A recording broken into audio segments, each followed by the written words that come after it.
நீங்களும் என்னை போல் நடங்கள்.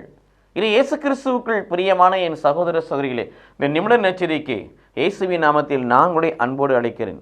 நீங்களும் என்னை போல் நடங்கள். இந்த வார்த்தையை யார் சொன்னா? ஒருத்தர் மட்டும்தான் சொன்னார். அவரால் தான் தைரியமாக சொல்ல முடியும். அவர் தான் பவுலடியார், புனித சின்னப்பர்.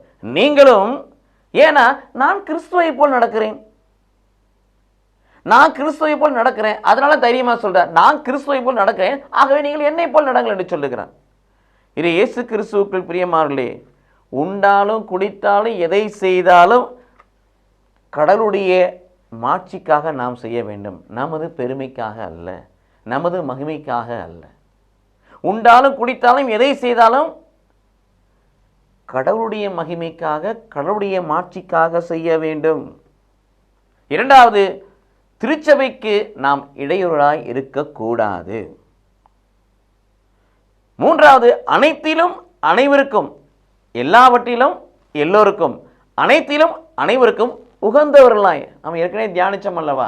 ஆண்டவராய் இயேசு கிறிஸ்து வளர வளர ஞானத்திலும் அறிவிலும் சிறந்து கடவுளுக்கும் மனிதருக்கும் என்மேல் உகந்தவராய் இருந்தார். அதுபோல அனைத்திலும் அனைவருக்கும் உகந்தவராய் இருக்க வேண்டும். எனக்கு பயன் தருவதையே நான் நாடாமல் பலர் மீட்படையும்படி பிறருக்கு பயன் தருவதே நான் நாடக்கூடிய மகளாக இருக்க வேண்டும். அப்படி நடந்தோம் என்று சொன்னால் நாமும் கிறிஸ்துவை பின்பற்றுவர்களாக இருக்கிறோம். பவுலடியார் சொன்னது போல அவரை போல் நாமும் வாழ்கிறோம். இது இயேசு கிறிஸ்துவுக்குள் பிரியமானவர்களே, நீங்களும் என்னை போல் நடங்கள்.